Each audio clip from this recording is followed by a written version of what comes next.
Hi hello నమస్తే welcome back to mercy study circle. నేను మీ మెర్సీని. ఈరోజు చెప్పుకోబోయే టాపిక్ ఏంటంటే విద్యా దృక్పథాల నుండి 4th టాపిక్ విద్యా ప్రక్రియలు విద్యాదేయాలు. ఇలా అయితే టాపిక్ వైజ్గా అన్నీ కంప్లీట్ చేసుకుందాం. సో ప్లీజ్ సపోర్ట్ చేయండి. మీ సపోర్ట్ ఉంటేనే కదా ఇంకా వీడియో చేయాలని తప్పనుంటుంది.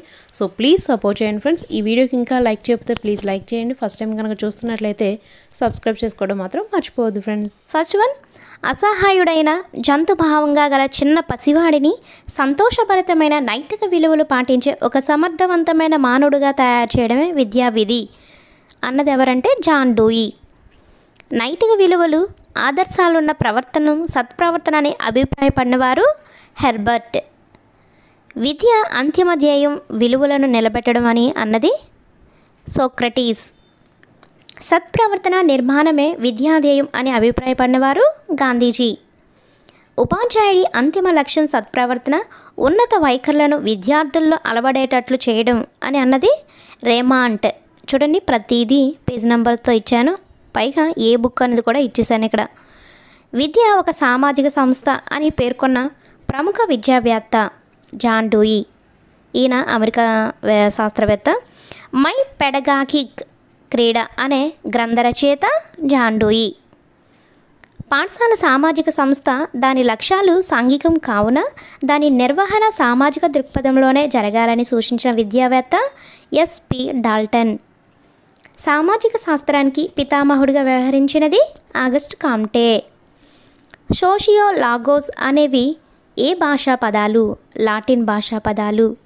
సోషియోలాగోస్ అనేవి లాటిన్ భాషా పదాలకు అర్థం సోషియో అంటే సమాజం, లాగోస్ అంటే అధ్యయనం. 1986 జాతీయ విద్యా విధానంలో సూచించిన విద్యాధ్యేయాలు: సార్వత్రిక విద్యను సాధించడం, సమాన విద్యా అవకాశాలను పెంపొందించడం, శాస్త్రీయ ఆలోచనలను పెంపొందించడం. పైవన్నీ విద్యా ప్రక్రియను 3 రకాలుగా వర్గీకరించారు. 1 ఏకధ్రువ ప్రక్రియ, యూనిపోలర్ ప్రాసెస్. ద్విధ్రువ ప్రక్రియ, బైపోలర్ ప్రాసెస్. త్రిధ్రువ ప్రక్రియ, ట్రైపోలర్ ప్రాసెస్. విద్యార్థులు నిష్క్రియాత్మకంగా ఉండే విద్యా ప్రక్రియ యూనిపోలర్ ప్రక్రియ ప్రాసెస్. ఈ ప్రక్రియలో ఉపాధ్యాయుడు ప్రధాన పాత్రధారుడు. ఏకధ్రువ ప్రక్రియ. ఈ ప్రక్రియలో విద్యార్థి తన స్వంత అభిప్రాయాలను తాను పెంచుకుంటాడు. ఏకధ్రువ ప్రక్రియ. ఉపాధ్యాయుడు క్రియాత్మకంగా ఉండి విద్యార్థి నిష్క్రియాత్మకంగా ఉండే బోధనా ప్రక్రియ. ఏకధ్రువ ప్రక్రియ. ఉపాధ్యాయుడు విద్యారంగాన్ని శాసించే ధ్రువ ప్రక్రియ. ఏకధ్రువ ప్రక్రియ. ఉపాధ్యాయుడే కేంద్ర బిందువుగా గల ప్రక్రియ. ఏకధ్రువ ప్రక్రియ. అంటే ఎగ్జామ్లో ఏ విధంగా అడగడానికి అవకాశం ఉంటుందో అలా ఇచ్చాను ఫ్రెండ్స్. ప్రాచీన కాలంలో ఉండే విద్యా ప్రక్రియ ఏకధ్రువ ప్రక్రియ. ద్విధ్రువ ప్రక్రియ విద్యను ప్రతిపాదించినది జాన్ ఆడమ్స్.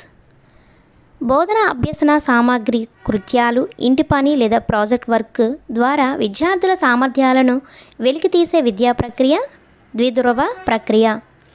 1964 to 67 మధ్యకాలం నుండి బోధన అభ్యసన ప్రక్రియలో ఉపాధ్యాయునితో పాటు విద్యార్థికి కూడా భాగస్వామ్యం కల్పించడంలో జరిగే విద్యా ప్రక్రియ ద్విధ్రువ ప్రక్రియ.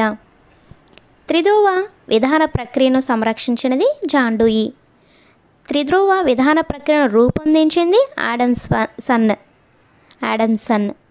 విద్యార్థి ప్రక్రియలు చేస్తూ విద్యను అభ్యసించాలి లేదా లెర్నింగ్ బై డూయింగ్ అని అన్నదెవరు? John Dewey. సో ఈ క్వశ్చన్ని ఇలా కూడా అడగవచ్చు, లెర్నింగ్ బై డూయింగ్ అని, లేదా విద్యార్థి ప్రక్రియలు చేస్తూ విద్యను అభ్యసించాలని అన్నది ఎవరని అలా కూడా అడగవచ్చు. సో అందుకనే 2 కలిపి ఇక్కడ ఇచ్చేసాను, జాన్ డూయి. త్రిధ్రువ ప్రక్రియలో 3 ధ్రువాలు: విద్యార్థి, ఉపాధ్యాయుడు, సమాజం లేదా పరిసరం. Quality education for quantity children. దీన్నే గుణాత్మక సంఖ్యకు గుణాత్మక విద్య. దీనిని తెలిసే విద్యా ప్రక్రియ త్రిధ్రువ ప్రక్రియ. జాన్ డూయి ప్రకారం విద్య అనేది త్రిధ్రువ ప్రక్రియ. త్రిధ్రువ ప్రక్రియను సంరక్షించిన జాన్ డూయి ఏ తాత్వికవాదంను ప్రాచుర్యంలో తీసుకొచ్చారు? వ్యవహారిక సత్తావాదం. అయస్కాంతంలాగే విద్యకు కూడా 2 ధ్రువాలు ఉంటాయని పేర్కొన్నది రాస్. సో ఇది టీచర్స్ ఈ టాపిక్ సంబంధించిన మోస్ట్ ఇంపార్టెంట్ బిట్స్.